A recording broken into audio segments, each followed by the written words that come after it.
Hello students, good afternoon. ये आपका economics class 12 का इम्पोर्टेंट क्वेश्चन सीरीज है। इसमें हम मॉडल सेट और क्वेश्चन बैंक और जो प्रीवियस ईयर जो आया है वो सब सॉल्व करेंगे। इससे आप एग्जाम में फुल मार्क्स ला सकते हैं। तो इसमें हम झारखंड बोर्ड का जो क्वेश्चन बैंक है उसको भी डिस्कस करेंगे साथ ही साथ, समझ गया। और जो इकोनॉमिक्स अभी तक कुछ नहीं पढ़े हैं तो इसको ध्यान से देखिएगा। इसमें इकोनॉमिक्स MCQ जो है व्यष्टि और समष्टि अर्थशास्त्र का, उसके बाद इसमें जो प्रीवियस ईयर क्वेश्चन है सबको मिला के बताया जाएगा। तो ठीक है, ध्यान से देखो और सबको ही एक लाइक, कमेंट और अपने दोस्तों के साथ शेयर करो। और ये साइन, आर्ट्स, कॉमर्स तीनों के लिए है जिसका इकोनॉमिक्स है, क्लास 12 बोर्ड एग्जाम। चलो देखो हम शुरू करते हैं।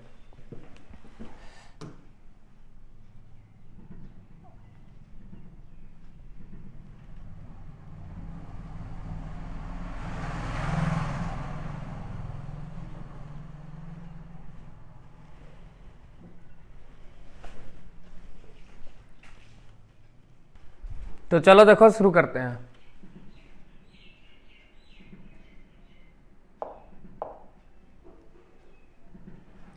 सबसे पहले ये सिलेबस है, देखो ये सिलेबस है मैक्रो और माइक्रो इकोनॉमिक्स का, व्यष्टि और समष्टि अर्थशास्त्र का।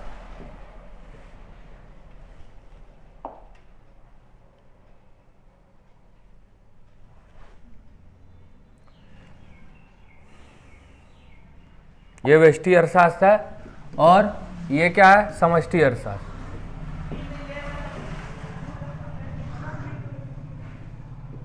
One minute.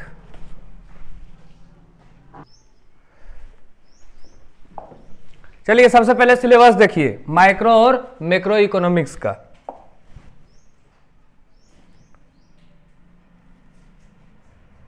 यह सिलेबस है।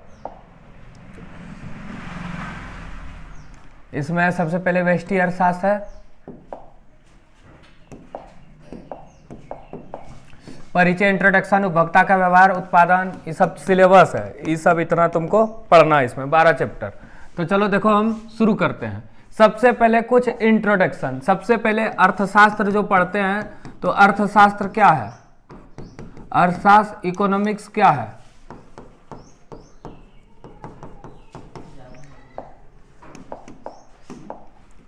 तो अर्थशास्त्र एक ऐसा विज्ञान है, अर्थशास्त्र जो है दो शब्दों से मिलकर बना है।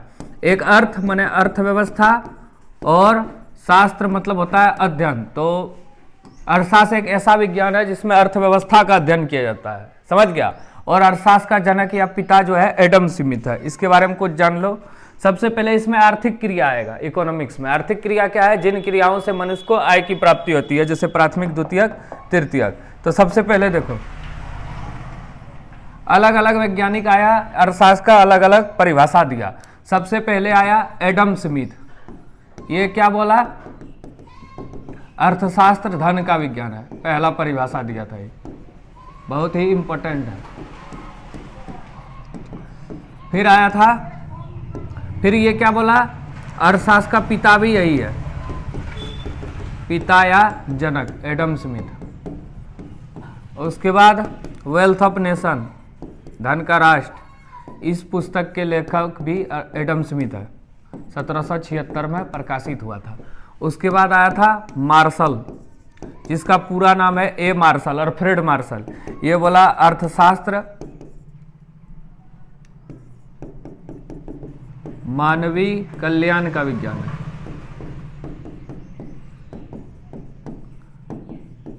और वैसे भी मार्शल गाड़ी मारेगा तो आदमी कल्याण हो जाएगा। और ये एक बुक लिखा था जिसका नाम क्या है, principle of economics, principle of economics, 1890 में प्रकाशित हुआ था। फिर आया था और दो अर्थशास्त्री आया। पहले आया लॉर्ड रॉबिन्स। ये बोला अर्थशास्त्र चयन का विज्ञान है। चयन मतलब क्या होता है? मनुष्य के पास साधन सीमित है और आवश्यकता अनंत है। सीमित साधनों के द्वारा वह सभी आवश्यकताओं को नहीं पूरा कर सकता, तो उसको आवश्यकताओं का चुनाव करना पड़ता है। फिर आया था सैमुएल्सन, ये बोला अर्थशास्त्र विकास का विज्ञान है, विकास करता आदमी पहले साइकिल से चलता है, फिर बाइक से, फिर कार से। सन मतलब विकास, बेटा का नाम विकास है। लॉर्ड रॉबिन्स बोला चयन का विज्ञान है, भगवान चुनता है अच्छा बुरा, इससे याद कर सकते हैं। ये अर्थशास्त्र धन का विज्ञान है। और मार्शल जो है स्मिथ समृद्धि, मार्शल बोला कल्याण का विज्ञान है। ये सब कुछ बेसिक चीज है जो इकोनॉमिक्स में है। इकोनॉमिक्स है क्या? जिसमें हम लोग अर्थव्यवस्था का अध्ययन करते हैं। आर्थिक क्रिया, जिन क्रियाओं से मनुष्य को आय की प्राप्ति होती है उसको बोलते हैं आर्थिक क्रिया। अब समझो कुछ और, जैसे अर्थशास्त्र को दो भागों में बांटा गया। एक है वेस्टी मतलब माइक्रो इकोनॉमिक्स, और एक है समष्टि मतलब मैक्रो इकोनॉमिक्स। इसको अच्छा से समझो यहां पे।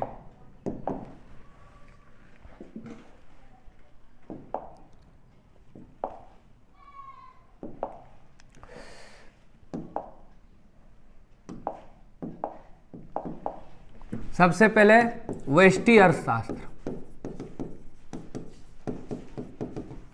ये होता है माइक्रो इकोनॉमिक्स। फिर होता है समष्टि अर्थशास्त्र, ये होता है मैक्रो इकोनॉमिक्स। अब दोनों में क्या अंतर है देखो। वेस्टी अर्थशास्त्र, वेस्टी जो है हिंदी भाषा का शब्द है जिसे ग्रीक भाषा का शब्द माइक्रो से लिया गया है, और इसका अर्थ होता है सूक्ष्म, न्यून, लघु। इस प्रकार वेस्टी अर्थशास्त्र में हम लोग क्या किसका अध्ययन करते हैं? एक व्यक्ति, एक परिवार, एक फर्म, इस सब का अध्ययन करते हैं। मतलब छोटे स्तरों के आर्थिक विकास का, आर्थिक क्रियाकलाप का। समझ गया?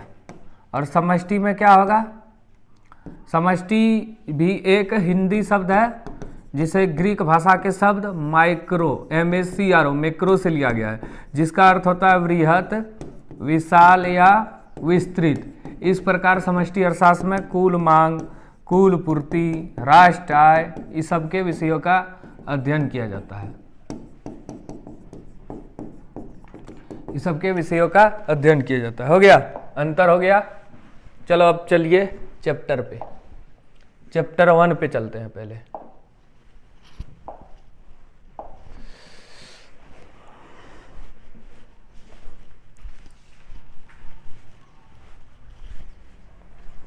चलिए देखिए, शुरू करते हैं।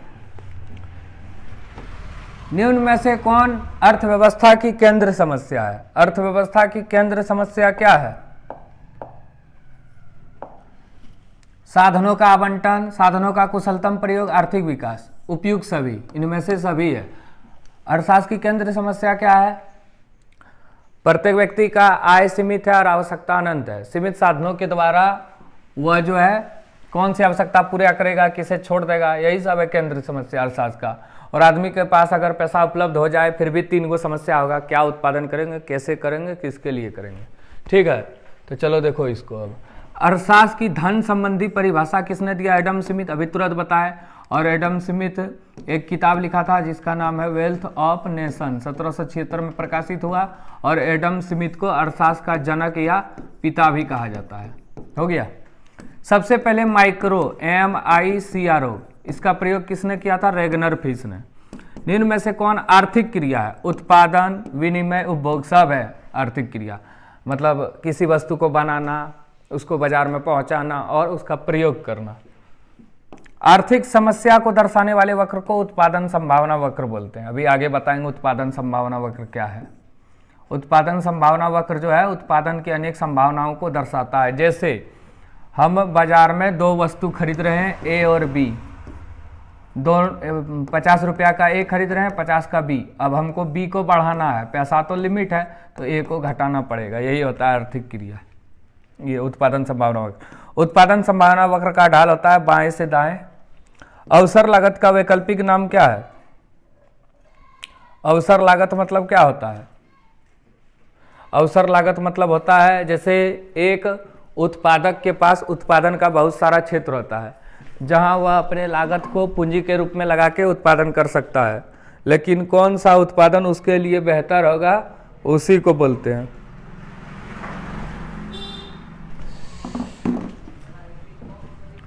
अवसर लागत का वैकल्पिक नाम क्या है? अवसर लागत मतलब पैसा लगाना कोई भी चीज में, आर्थिक लागत। अवसर खोजना है कि कौन चीज अभी बाजार में चल रहा है उसी में पैसा लगा के उत्पादन कर देंगे। आर्थिक समस्या मूल रूप से किस तथ्य की समस्या है? आर्थिक समस्या चुनाव के कारण उत्पन्न होती है। चुनाव मतलब जिसके पास पैसा लिमिट है उसको देखना पड़ता है कौन सी आवश्यकता मेरे लिए है और कौन सी नहीं है, जो जरूरी है उसी को लेंगे हम लोग, तो चुनाव करना पड़ता है, यही है आर्थिक समस्या।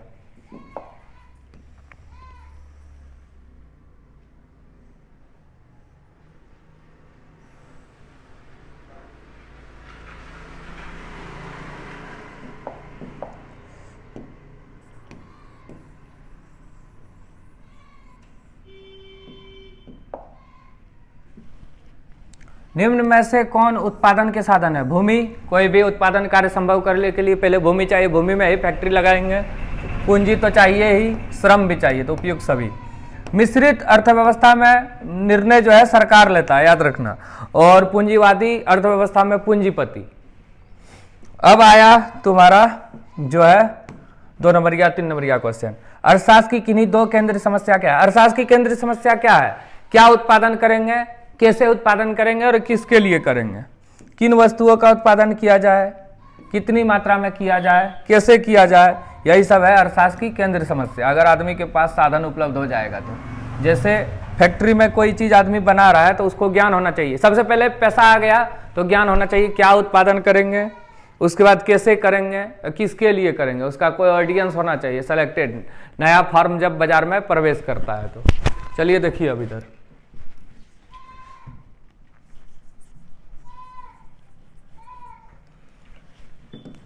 एक केंद्रीकृत योजनाबद्ध अर्थव्यवस्था के अंतर्गत योजना का निर्माण कौन करता है? तो इसमें सरकार या केंद्रीय सत्ता करता है। अर्थशास्त्र की 2 व्यापक शाखा व्यष्टि और समष्टि। व्यष्टि को बोलते हैं माइक्रो इकोनॉमिक्स और इसको बोलते हैं मैक्रो, सूक्ष्म अर्थशास्त्र और बृहत अर्थशास्त्र। किस अर्थशास्त्री के अनुसार अर्थशास्त्र मानव कल्याण का विज्ञान है? अभी तुरंत बताया, कल्याण माने मार्शल गाड़ी मारेगा। व्यष्टि चर के 2 उदाहरण क्या है? व्यक्तिगत फॉर्म और एक उपभोक्ता का व्यवहार। व्यष्टि चर मतलब व्यष्टि अर्थशास्त्र में किसका अध्ययन करते हैं? तो व्यक्तिगत फॉर्म, एक आदमी का फॉर्म या एक उपभोक्ता के व्यवहार। समष्टि में राष्ट्र आय, कुल मांग, कुल पूर्ति, सब का अध्ययन करते हैं, कीमत स्तर। किस अर्थव्यवस्था में निजी क्षेत्र और सार्वजनिक क्षेत्र मिलकर काम करते हैं? उसको बोलते हैं मिश्रित अर्थव्यवस्था। जैसे भारत की अर्थव्यवस्था है और पाकिस्तान की अर्थव्यवस्था है, मिश्रित है।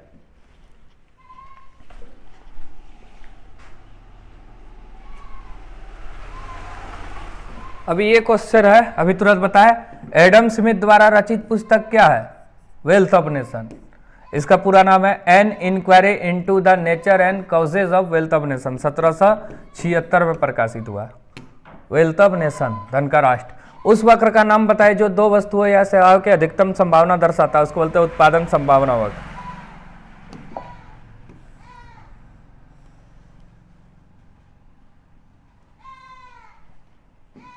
उत्पादन संभावना वक्र अभी अच्छा से बता देते हैं।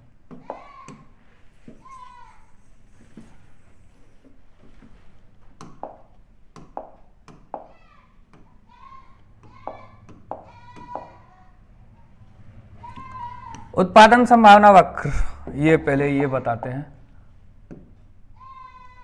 आर्थिक क्रिया को स्पष्ट करें, तो सीधे इसमें लिखना जिन क्रियाओं से मनुष्य को आय की प्राप्ति होती है उसको बोलते हैं आर्थिक क्रिया।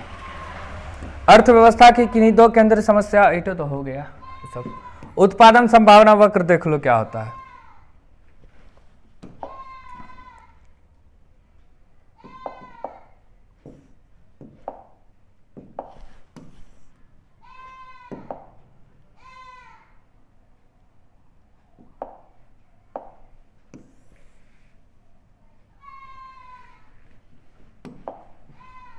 जैसे इधर गेहूं है क्विंटल में,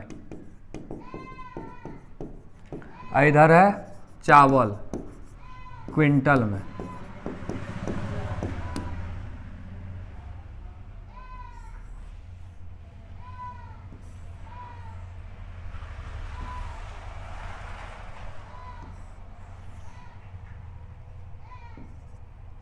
ये 5 है, ये 10 है, ये 15 है, ये 20 है, ये 5 है, ये 10 है, 15 है, 20 है।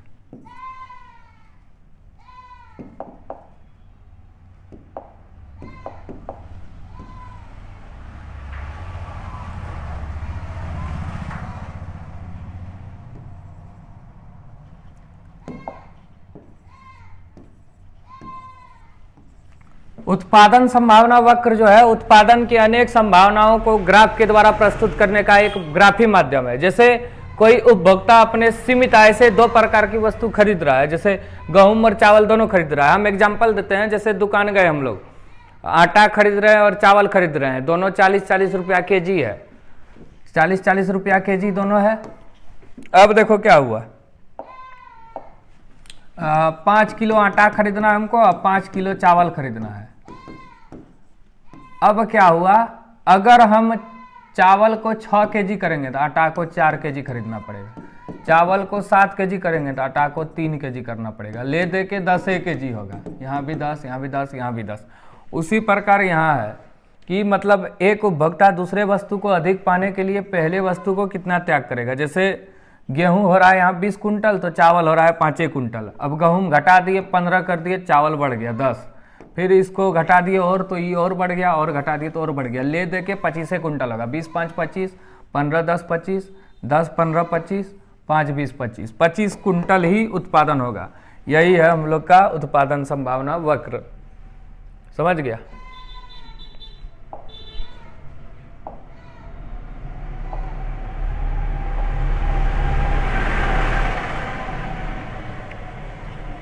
परिभाषा लिख लेना, उत्पादन संभावना वक्र उत्पादन की अनेक संभावनाओं को ग्राफ के द्वारा प्रस्तुत करने का एक ग्राफी माध्यम है, जिसे एक उपभोक्ता अपने सीमित आय से प्राप्त करना चाहता है। ये बना लेना।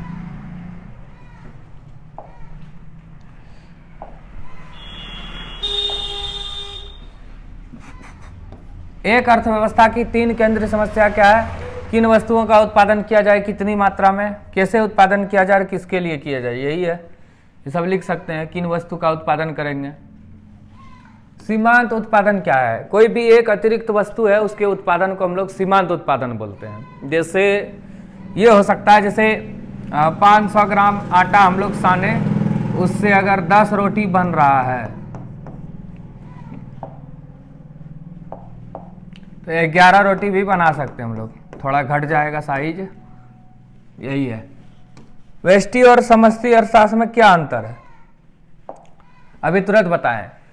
व्यष्टि का अर्थ है सूक्ष्म, न्यून या लघु, जो ग्रीक भाषा के शब्द माइक्रो से बना है, MICRO। और समष्टि का अर्थ होता है वृहत, विशाल या विस्तृत, जो ग्रीक भाषा का शब्द मैक्रो से बना है। इसमें कुल मांग, कुल पूर्ति का अध्ययन करते हैं समष्टि में। इसमें एक व्यक्ति, एक परिवार, एक फर्म, इस सब का अध्ययन करते हैं। अब केंद्रीकृत योजनाबद्ध अर्थव्यवस्था और बाजार अर्थव्यवस्था के बीच अंतर स्पष्ट करें। तो बाजार अर्थव्यवस्था क्या है? इस अर्थव्यवस्था में मांग और पूर्ति की शक्तियों की स्वतंत्र अंतःक्रिया का पूर्ण वर्चस्व है। बाजार अर्थव्यवस्था क्या होगा? इसमें जो कीमत का निर्धारण होता है वो मांग और पूर्ति वक्र के द्वारा होता है। जैसे कोई चीज का दाम 1200 है, उपभोक्ता 1000 में मांग रहा है, तो अगर ये दे दिया उस दाम पे, मतलब जहां पे विक्रेता का विक्रय मूल्य और क्रेता का क्रय मूल्य बराबर है, तो उसको बोलते हैं संतुलित कीमत, और वो बाजार में देखने को मिलता है। बाजार बहुत प्रकार का होता है। एक होता है पूर्ण प्रतियोगिता का बाजार, जैसे हटिया होता है, उसमें एक समान वस्तु होगा, एक समान कीमत होगा, बाजार का ज्ञान होगा उपभोक्ता को। और एक होता है केंद्रीकृत योजनाबद्ध अर्थव्यवस्था। इस अर्थव्यवस्था में मांग और पूर्ति की शक्तियों का स्वतंत्र अंतःक्रिया का अभाव होता है। इसमें उत्पादन कारकों पर निजी स्वामित्व होता है, एक व्यक्ति या एक परिवार। इसमें सरकारी स्वामित्व होता है। इसमें उत्पादन लाभ के उद्देश्य से किया जाता है और इसमें समाज कल्याण के लिए किया जाता है।